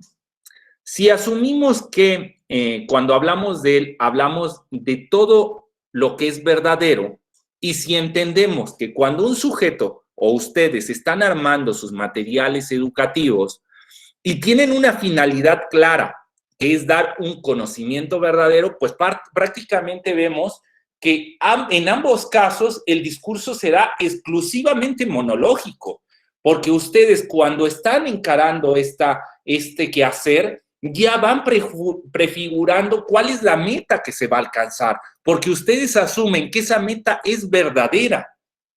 ¿Y qué sucede en ese caso? Pues solo tienen dos posturas. Una, afianzar a través de esta actividad que van a llegar a una meta verdadera, o dos, afianzar en la medida que llegan a la meta que todo lo que está relacionado es negativo y no debería alcanzarse. Es decir, asumen o refuerzan el concepto verdadero o refuerzan todo lo que no es verdadero para, al final, pues construir lo verdadero. No sé si me di a explicar, ¿no? No sé si me entendieron, pero lo que trato de decir es que en esta situación, el sujeto, al estar haciendo este tipo de discursos, pues toma una voz autoritaria y somete a todo lo demás, negando el diálogo. Ya no hay diálogo ahí. Ahí lo único que puede haber es convertir al receptor en un receptáculo de aquello que es un concepto verdadero, porque no le doy pie a que forme parte del discurso. Yo sé, esto es complicadísimo. Cuando hablamos en un hecho de vida, de realidad, y estamos frente a frente, y cuando trato de que un alumno entienda que un concepto es verdadero porque así lo asumo y así lo construyo, siempre, a pesar de que estoy en esta situación autoritaria en el salón de clase y pensemos en las posturas más conductistas de la educación, aunque estoy ahí en esa relación y lo estoy sometiendo por mi posición en el escritorio, por mi posición en el lugar del salón, qué sé yo, por mi voz, tal, siempre hay un hecho dialógico porque el sujeto, al mirarme, al tener ciertas acciones, yo voy manipulando el discurso, voy cambiándolo para tratar de convencerlo. Entonces, hay un hecho dialógico ahí. O sea, sí hay una implicación, sí hay una toma de conciencia del sujeto que está al otro lado. Dirán, bueno, no siempre se da, habrá profesores que estén ahí y que no tomen conciencia. En el momento en que no hay una toma conciencia del otro, en ese momento el otro se siente excluido y desaparece. Entonces se convierte en un monólogo. solo habla una persona en ese salón y los otros pues empiezan a discutir entre ellos, se pierde el control de la clase, etcétera, etcétera. Pero en el momento en que sí hay diálogo, es decir, el profesor reconoce al otro y el otro reconoce que le están hablando y se empieza a entablar un diálogo, entonces ahí, por más que el profesor trata de dar un concepto que él asume como verdadero, sí hay momentos en donde hay un contacto entre ellos. Bueno, eso sucede por la vida del lenguaje, porque esto sucedió en la vida real, donde los sujetos se interrelacionan, pero en el momento en que se fija como texto, esto ya no hay a un sujeto vivo para poder comunicar. Esto ya se genera un horizonte de expectativa, un posible lector, y en esa abstracción se somete el posible lenguaje, la posible conciencia que pueda tener ese sujeto. Se abstrae y entonces solo queda una voz, la voz autoritaria, y eso es un grave problema. Leo el ejemplo, dice, niños, también es moderno, de la generación del 2014, del libro de Formación Cívica y Ética. Niño de México, estás dejando la niñez y acercándote a la adolescencia, la cual es otro paso más que todos los seres humanos damos en nuestra consolidación como persona. Ahora empezarás a tomar tus propias decisiones, por lo que esperamos que el tema de los principios éticos te sirvan para que construyas tu propia valoraciones y elecciones. El mundo que te toca vivir será, sin lugar a dudas, de enormes desafíos. Deberás entonces enfrentar los diversos problemas que aquejan a nuestro país, en particular, y al mundo en general, como la pobreza, la injusticia, la violencia, la falta de trabajo, entre muchos otros. Y deberás pensar en todo esto, porque una de las primeras cosas que se necesitan para transformar el mundo en que vivimos es reconocer la existencia de los problemas para luego comprenderlos, discutirlos y actuar en consecuencia. Recuerda, en tu país tienes a tu familia, tu escuela, instituciones y leyes que te protegen y te dan fuerza para salir adelante y enfrentar cualquier desafío. Este libro es tuyo. Será un buen compañero en este momento tan importante de tu vida. Un amigo que te verá recorrer con éxito tu propio camino. Sí, sin duda, el libro es tuyo porque fue gratuito y te lo dieron en la mano, pero no lo diseñaron para ti. No tomaron en cuenta tu conciencia. Están hablándole ahí a un niño ideal, un lector ideal, una abstracción.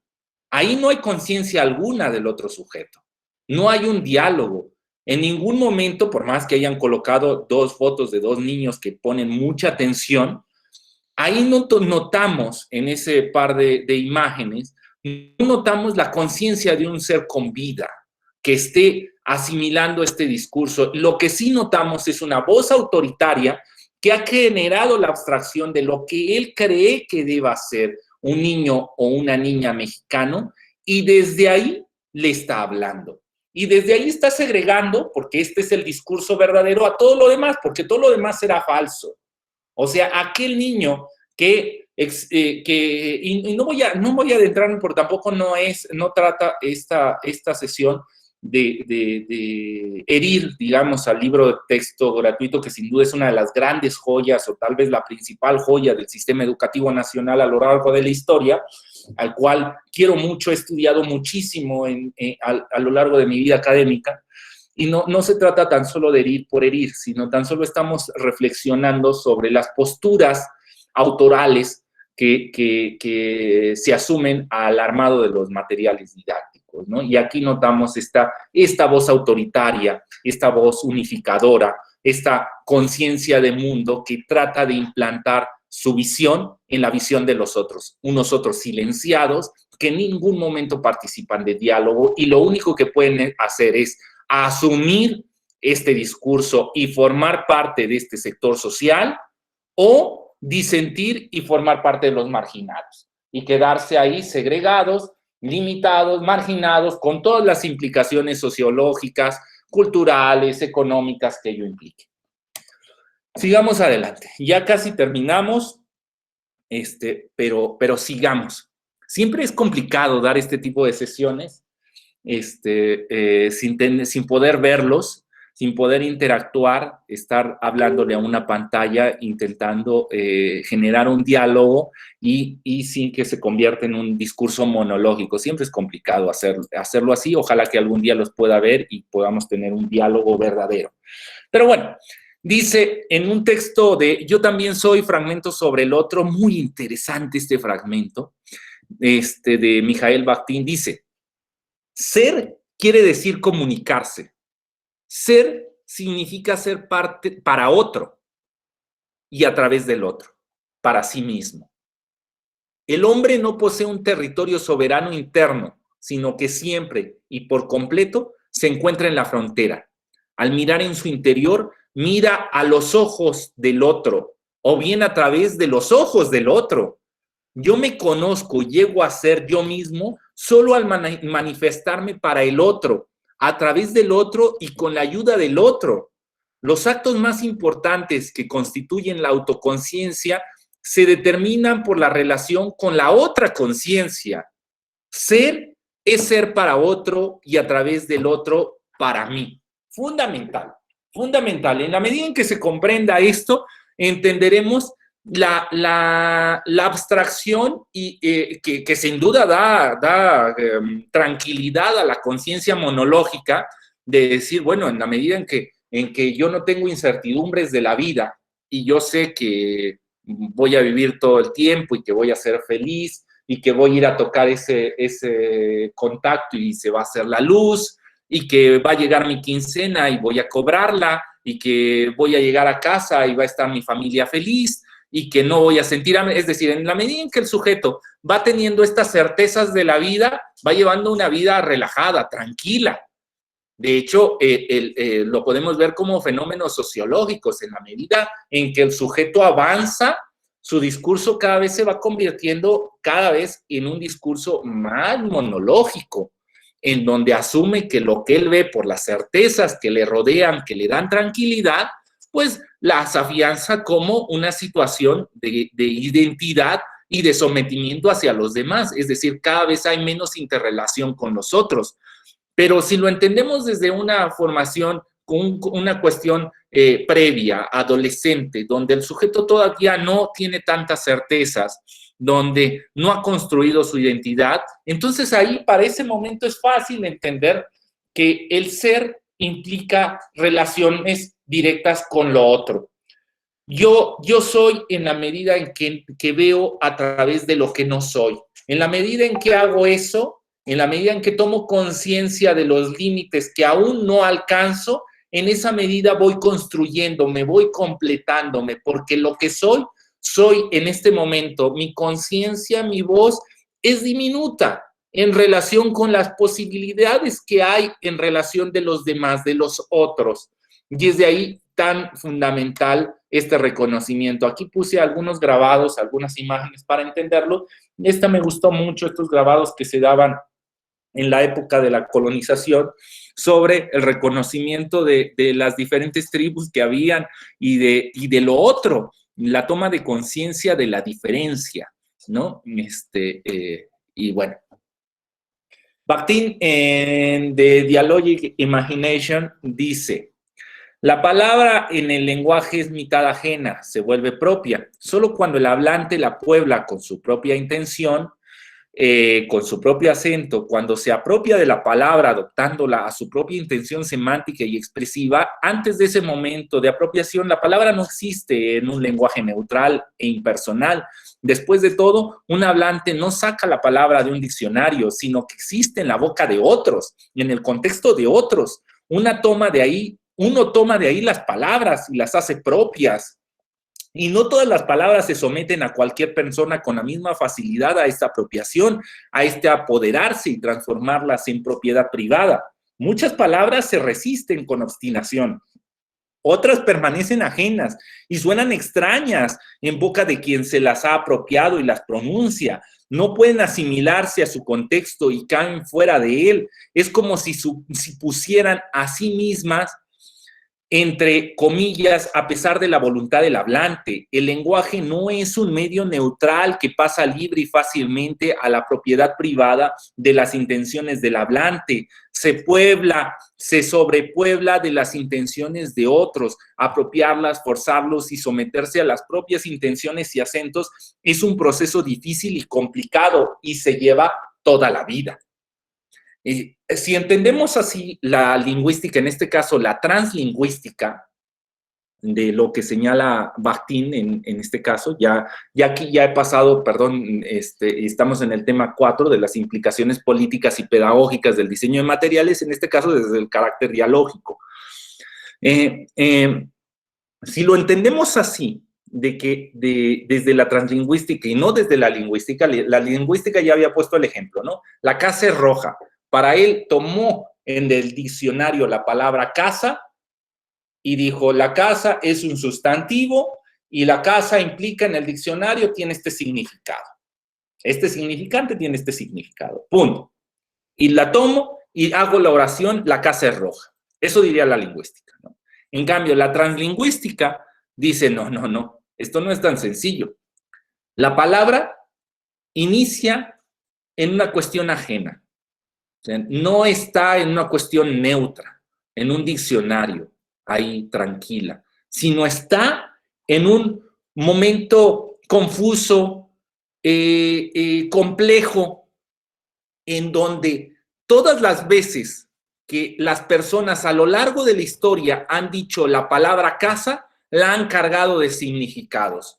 Porque para Juan Pérez casa implica una choza de madera, para este otro implica una residencia, para este otro un techo de lámina, y es todas las veces que las personas a lo largo de la historia han nombrado la palabra casa, han dejado residuos de su conciencia, de su forma de vida, de su entendimiento del mundo en la palabra. Y esta palabra ha quedado cargada de ese conocimiento. Cuando uno toma de este estrato social, de este vocabulario universal, esta palabra, entonces asume todos esos contenidos y resuenan en nuestras voces las voces ancestrales. Y la palabra se convierte en algo complejo y uno lo asume. Por eso hay palabras que en boca de otros pues resultan raras, ¿no? Y dice uno, es que no va contigo, no forma parte de tu estrato, es decir, es una palabra que te está exigiendo más, que estés asumiendo una postura diferente, porque en ti suena falsa esa palabra. Esa palabra no tiene las resonancias que carga su historia por todas las implicaciones que ello tiene, ¿no? Entonces, de ahí que el lenguaje neutral, impersonal, que hace ver el discurso monológico, que tira hacia la unificación, hacia lo verdadero, pues entra en un mundo hostil cuando hablamos del análisis dialógico, porque aquello que diría, no, la casa es esto, y la casa, y está el significado en el diccionario de lo que es el sustantivo casa, y es único, y no le busquen más. Este es su significado, lo ha dicho la Real Academia de la Lengua Española.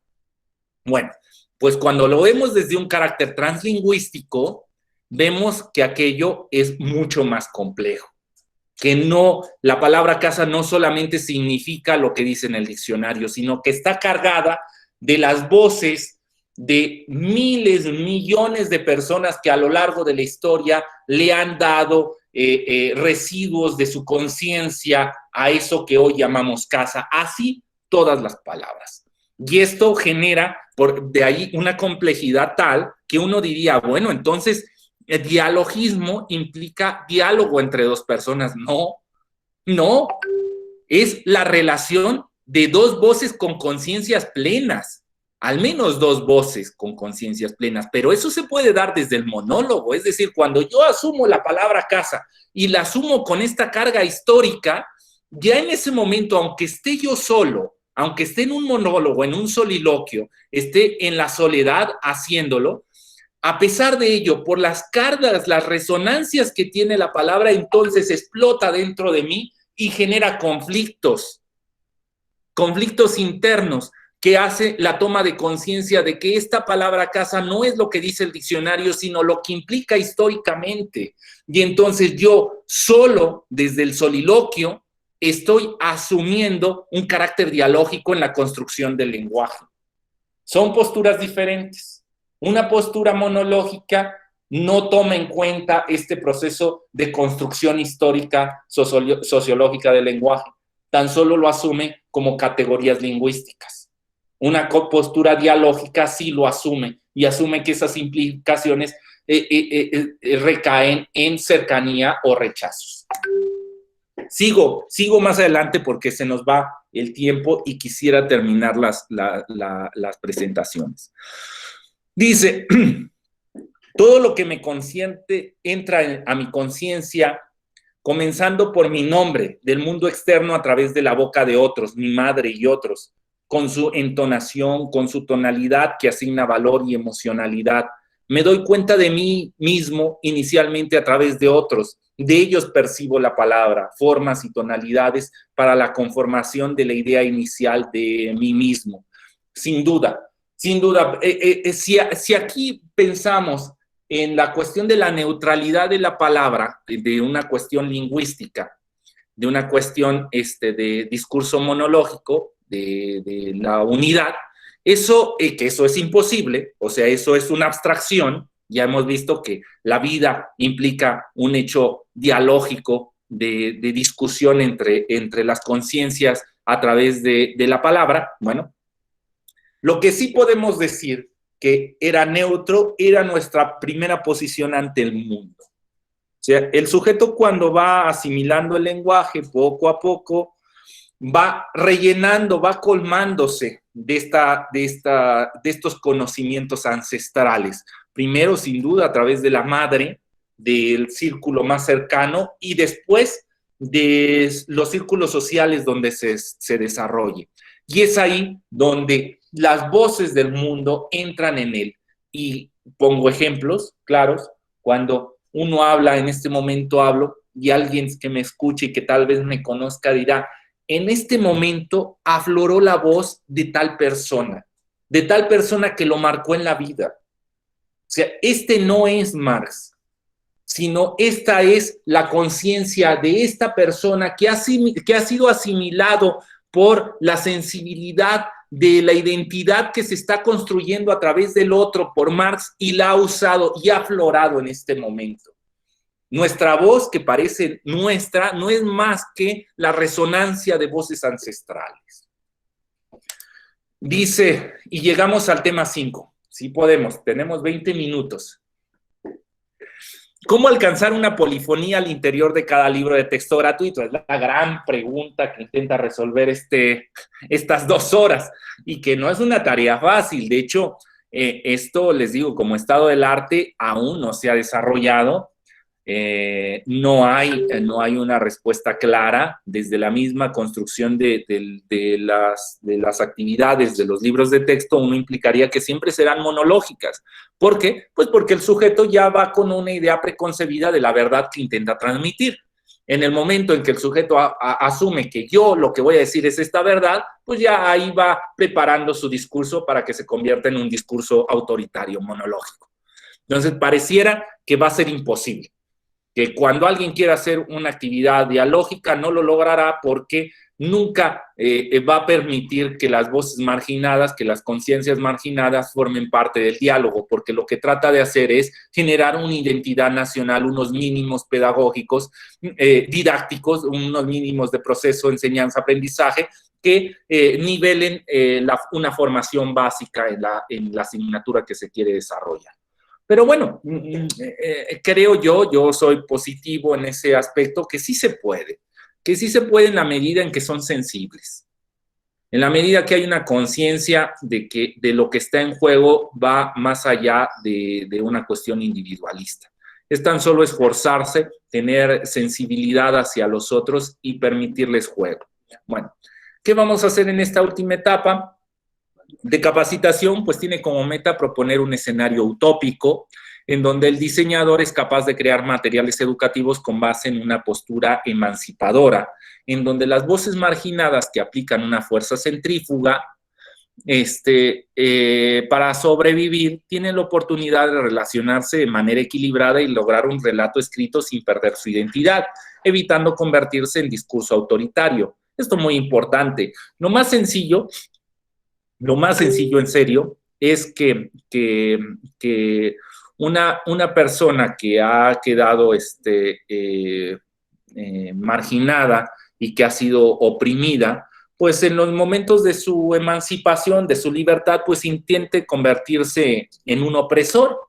Eso es lo más sencillo de hacer. Lo complicado es que desde su postura de sujeto oprimido, adquiera libertad, pero sin convertirse en opresor de otros. Esa es pues la gran meta de todo esto. Un juego complejo en donde la vida del lenguaje se mantiene intacta en el texto escrito y permite que los interlocutores posean un espacio horizontal para relacionarse. Esta postura empata con modelos didácticos como el propuesto por Paulo Freire en su pedagogía crítica. Creo que para todos con todo esto que han escuchado en estas 2 horas, es evidente que ambos intentan lo mismo. Ambos intentan el reconocimiento de un complejo social en donde no haya una situación de opresores y oprimidos, sino donde se den mínimos elementales, en este caso para la comunicación, para entender la comunicación, en el otro para los procesos didácticos. Bueno, dice Velarde Figueroa, en La palabra ajena en la sistematización teórica de Bakhtin-Voloshinov. Dice, con todo, lo que importa aquí es el concepto de la comunicación. Bakhtin recalca que ésta se da mediante enunciados efectuados por un sujeto discursivo en el marco de los géneros. Habrían 3 rasgos determinantes en el enunciado. 1. La frontera del enunciado que marca el cambio de sujeto discursivo inherente a la realidad del discurso, pues supone hablantes concretos y diferentes. 2. La conclusividad, que se trata de la percepción del fin, cuya esencia responsiva se evidencia en 3 factores, a saber, la agotabilidad del sentido de objeto del enunciado, la voluntad discursiva determinante del objeto y del género, y finalmente las formas genéricas de conclusión. Y 3.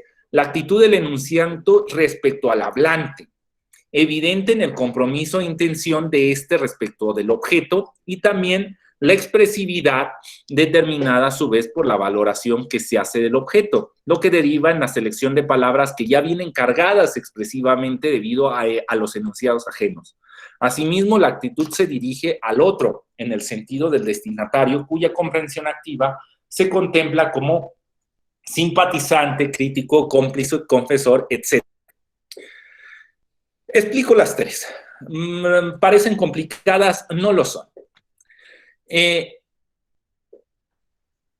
Hay 3 niveles. Un primer nivel es entender el lenguaje como sucedería en un guión teatral, en el caso de los diálogos, donde hay un sujeto A que habla, un sujeto B que responde. Eso es un primer nivel de entender la cuestión de dialogismo. Ahí estamos en un diálogo, en una construcción dialógica, no. Ahí solamente estamos en un diálogo. Hay una persona que habla, otro que escucha y después cambian de roles. Este habla y el otro escucha. Se pueden arrebatar la palabra, pueden hablar al mismo tiempo, pero ahí no hay una construcción dialógica. Ahí lo que hay es solamente diálogo.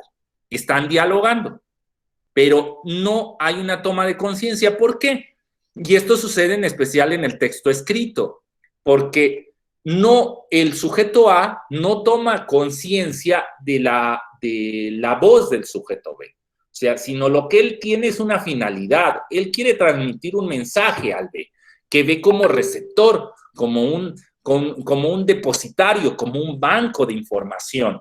Y cuando cambian de rol, sucede lo mismo. El que antes era mi emisor se convierte en receptor, habla y asume a este como un banco, como un repositorio.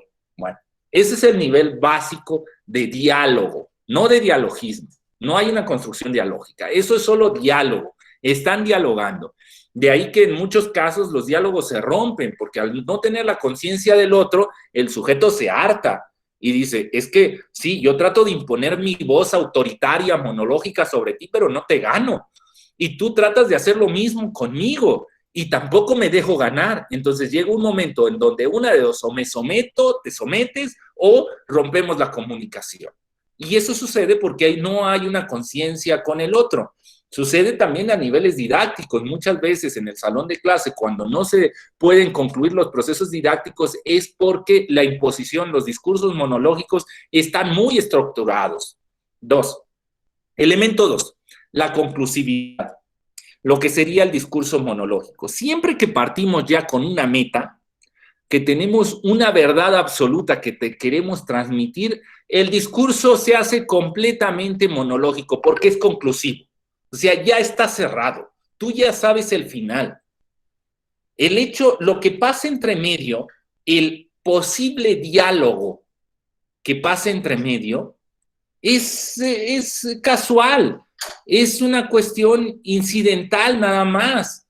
No va a cambiar la meta. La meta tú ya la tenías clara. Desde antes de soltar la primera palabra, tú ya sabías cuál era la meta a la que ibas a alcanzar. Si no lo logras, te vas a frustrar. Si lo logras, serás feliz. Pero ahí lo único que vemos es una postura autoritaria de un discurso que tiene una conclusividad, que sabe cuál es el final de él y entonces intenta llegar hacia allá. Y por último, la actitud del enunciado respecto al hablante. Este es el nivel más complejo del discurso porque implica un reconocimiento del otro, de su conciencia y hablar desde esa situación, abrir la posibilidad a un diálogo verdadero en donde el sujeto que está frente a ti no solamente está como receptáculo, sino está construyendo el significado en la participación de ese diálogo.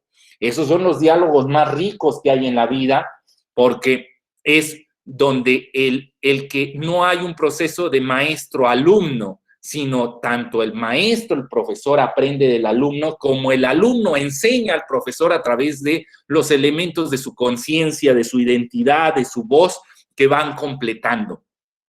Pongo un texto, un fragmento pequeñito y con esto tal vez cierro la sesión. Todavía tenía una filmina más, pero creo que podríamos abrir un poquito al diálogo, al menos 5 minutitos. Esto ya lo conocen ustedes, es de Pedro Páramo, no es cierto, es de Juan Rulfo, de El Llano en Llamas, es Macario, Macario, un texto dialógico hasta más no poder, ¿no? Donde un sujeto que tiene, un niño que tiene, bueno, un sujeto, diría un sujeto porque en realidad no es un niño, es un sujeto que tiene problemas mentales, pues va describiendo al mundo.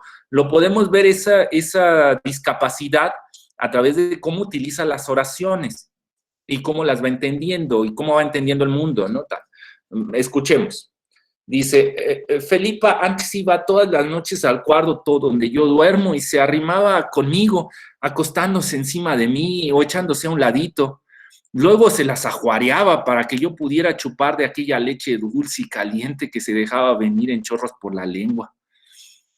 Muchas veces he comido flores de obeliscos para entretener el hambre y la leche de Felipa era de ese sabor, solo que a mí me gustaba más, porque al mismo tiempo que me pasaba los tragos, Felipa me hacía cosquillas por todas partes. Luego sucedía que casi siempre se quedaba dormida junto a mí hasta la madrugada y eso me servía de mucho porque yo no me apuraba del frío ni de ningún miedo a condenarme en el infierno si me moría yo solo allí en alguna noche. Bueno, aquí notamos cómo Macario, y esto sucede por la marginación en la que se encuentra Macario por su discapacidad, cómo Macario a cada momento toma conciencia de lo otro. Y entonces, la voz de Macario, al ser mínima por su discapacidad, lo que vemos es la resonancia de otras voces, de la voz de la tía, de la voz de Felipa, de la voz de la tía que le dice que se va a ir al infierno si está en la soledad, si se va a ir al infierno si no hace esto, si, que todo lo que hace son pecados, de la voz de Felipa, que acude a su cuarto por una cuestión no lo dice Macario, porque Macario no lo entiende, y solo lo entendemos a través de la resonancia de la voz de Felipa en el discurso de Macario, donde vemos que ella está yendo por la búsqueda de lo maternal. Ella ha pasado una pérdida. No sabemos si Felipa perdió a un niño, si lo ha abandonado, pero Felipa debería estar amamantando a su hijo y no lo tiene. Y entonces busca a Macario, lo amamanta. Este niño que muere de hambre porque lo tienen marginado socialmente, y él se consuela, se alimenta de esa leche y la recuerda con tanta añoranza. Entonces, aquí vemos cómo el discurso, estamos leyendo las palabras de Macario, en él resuenan las voces de Felipa, de los que lo rodean, todo. ¿Y por qué dirán? Bueno, ¿y por qué Macario no tuvo la fuerza autoritaria para someter los discursos de los otros? Pues en este caso por la discapacidad que él posee, en donde la construcción de su identidad es mínima. Y es ahí donde las voces de otros resuenan en él. ¿Qué pasa con él, con este tipo de discursos? Pues generan mucha empatía, porque son generosos. No son discursos cerrados, en donde nos dejan solo como receptáculos, sino son discursos generosos en donde podemos ser parte de ellos. Yo invito a todos los que están escuchando, que es la gran oportunidad de nuestras vidas de cambiar los libros de texto y darles un enfoque diferente, donde en lugar de ver una visión autoritaria del mundo, de un concepto verdadero, que ya hablamos al inicio, ¿no? Un concepto verdadero completamente subjetivo, que tiene que ver con lo que en la política educativa, en el contexto histórico, en la posesión de los medios de producción se acepta. Si asumimos ese discurso monológico sobre lo verdadero con esas presiones políticas, pedagógicas, creo que habremos perdido una gran oportunidad en plantear herramientas diferentes que permitan la diversidad, que permitan el diálogo entre los diferentes participantes de estos procesos didácticos. Bueno, espero que les haya gustado. Hay mucho por qué hablar. O sea, esto no es, este curso no era para corregir todas sus dudas y decirles como manual, así es como se hace un material didáctico. No, este curso, esta sesión es para generar conflicto en ustedes y para que asuman que el armar esos materiales tiene unas implicaciones complejas en este momento histórico que vivimos, y que desde ahí intenten hacer cosas diferentes. Se propongan, se planteen escenarios dialógicos donde permitan que las conciencias de los otros se mantengan plenas, donde no se someta la identidad del receptor. Bueno, pues muchas gracias. Me van a pasar algunas preguntas, y en el caso abrimos los micrófonos, tenemos unos minutitos si alguien quiere. Me dicen que van a pasar preguntas. Nada más es, ¿en dónde llegó la bibliografía que mencionó al principio? ¿Dónde la vamos la bibliografía la tienen en el programa que envié, si no, terminando la sesión del día de hoy, porque ahorita voy a otra sesión y otra, las mando en el grupo de WhatsApp, los programas de todos, donde viene la bibliografía básica. Y esta presentación también se las pondré. María Elena tiene una pregunta, no sé si quiere contestar en vivo o... Ahí. Yo tengo una pregunta. ¿Puede decirle que la puede escribir en el chat? Si gusta, María Elena, escribirla.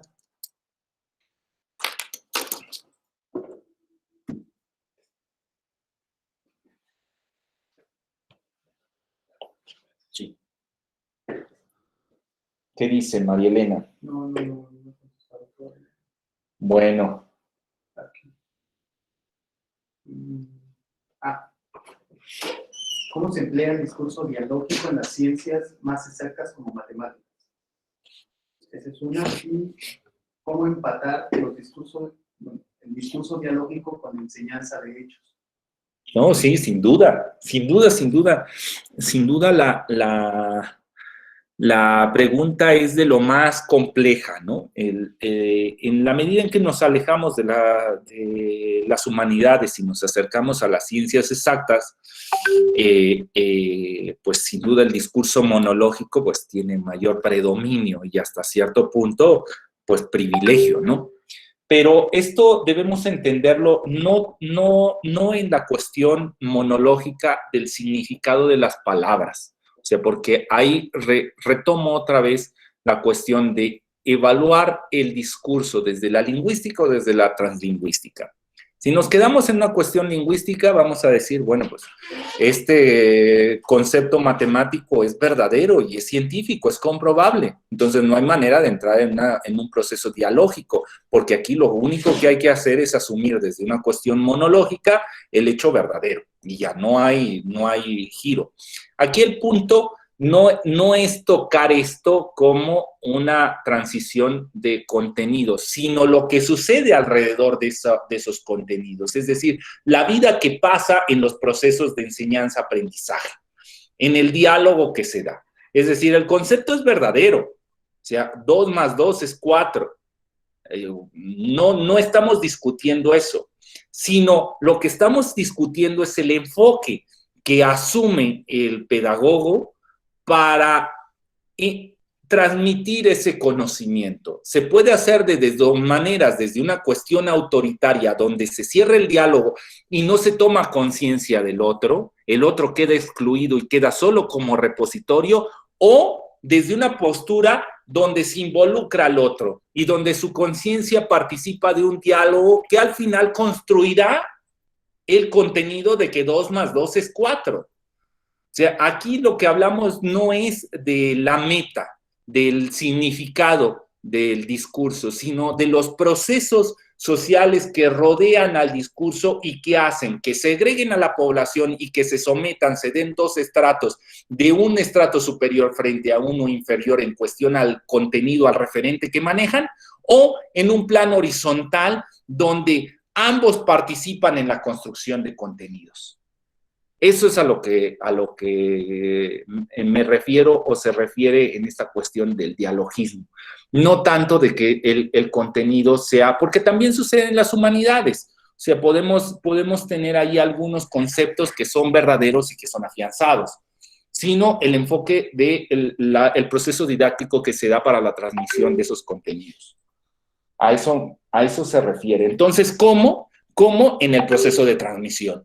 O sea, ¿cómo podemos utilizar el dialogismo en esos casos? Pensemos en la historia, pensemos en las matemáticas, en cuestiones que son más exactas, en las dinámicas didácticas que se dan para relacionar al emisor con el receptor y hacerlo partícipe en la construcción a través del diálogo, no a través del monólogo, de lo monológico. ¿Alguna otra? Pues no sé si tenemos tiempo. Si no, de todos modos, los mensajes y todas las preguntas que tengan se van a contestar. De las anteriores, ¿no hubo alguna que encuentren? ¿Una última?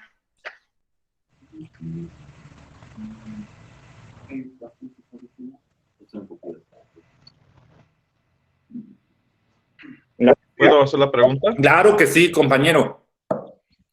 Soy Daniel, la escribí, pero no la comentan. Solamente, bueno, yo soy de educación primaria y he visto que salió el nuevo libro de formación cívica y ética, este ciclo escolar. ¿Este libro ya viene con este enfoque dialógico? No, bueno. ¿Por qué no? No, compañeros, o sea, el experimento que estamos haciendo, el cambio de dinámica del armado de los libros son con esto que estamos haciendo ahora. La otra postura tenía otro modelo posiblemente, quiero imaginar que tal vez alguno de los que participaron en el libro, pues fue más sensible hacia este tipo de construcción de contenidos y permitió mayor diálogo, o al menos hubieron como lo que llaman estilización, es decir, simulo que hay un diálogo, lo veíamos en algunos ejemplos, en especial de formación y cívica y ética. Simulo que hay un panorama equilibrado, pero en realidad es la voz autoritaria. Y es una voz que hasta cierto punto suena ¿cómo decirlo? Manipuladora. Porque simula que está permitiendo el diálogo, pero en realidad lo único que quiere hacer es afianzar la visión de Estado, la visión de verdad que ya se ha preconfigurado. Entonces, no, hasta el momento, yo en toda la evaluación que he hecho desde los libros de los años 60, o sea, desde la primera generación de Martín Luis Guzmán hasta la última, en ningún momento he encontrado relaciones dialógicas en el armado de los discursos. O sea, lo que he encontrado es diálogos, pero diálogos donde se impone una visión del mundo. No he encontrado actividades donde permitan que haya esta relación. Yo esperaría que ahora con lo que estamos haciendo y al tener nosotros diferentes contextos, pues sea más fácil alcanzarlos. Nosotros no somos 3 personas que estamos haciendo el libro de texto, sino somos cientos. Entonces, ahí ya hay más voces, ahí ya hay más conciencias. Entonces, tal vez, nada más por una cuestión estadística, lograremos tener momentos dialógicos porque cada uno de ustedes, al estarlo planteando desde identidades diferentes, pues logre entablar un diálogo al menos de bloque en bloque. Ojalá que sean tan sensibles con los estratos inferiores, con los estratos marginados, para que den pie. Por eso era la importancia de este bloque, para decirles, salgamos de la caja, es decir, demos un paso más allá.